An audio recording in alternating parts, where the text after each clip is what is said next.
শোনা গেল যে এখানে বাইরে কিছু মাল ছিল, এখান থেকে আগুনের সূত্রপাত। তো এখান থেকে বাতাসের কারণে চতুর্পাশে আগুনটা ছড়াই ছিটে গেছে, এই কারণে দ্রুত লেগে গেছে। কেউ কোনো কিছু মানে বের করতেও পারে নাই, কোনো কিছু মানে যে রাখবে বা তাৎক্ষণিক যে সরাই নেবে এরকম কোনো স্কোপ হয়নি আগুনের কারণে, বাতাসের তীব্রতার কারণে, আগুনের তীব্রতার কারণে। মূলত আগুনের সূত্রপাত 6:30টার দিকে। সামান্য আগুন ছিল, মূলত বাতাসের কারণেই আগুনটা ছড়ায় যায়। আর সাধারণ জনগণ এবং আমরা এসে আগুন নিয়ন্ত্রণের ক্ষেত্রে করতে পারি নাই। তো তৎক্ষণাৎ ফায়ার সার্ভিসকে জানালে ফায়ার সার্ভিস আসতে একটু বিলম্ব হয়, যার কারণে একটা থেকে আরও 4-5টাতে সংযুক্ত হয়, যাতে আনুমানিক প্রায় এখানে বহুত টাকার ক্ষয়ক্ষতি হয়েছে।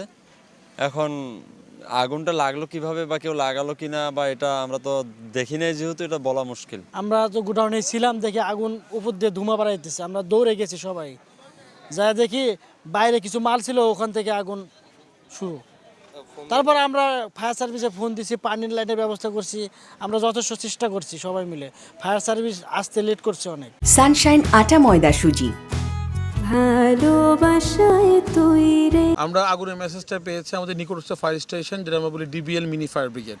তারা তথ্য পেয়েছে 6:10 এবং তথ্য পাওয়া মতো আমরা তো 30 সেকেন্ডে বের হয়ে যাই। এবং আলহামদুলিল্লাহ আমরা 6:20 10 মিনিটে চলে আসছি আগুনে।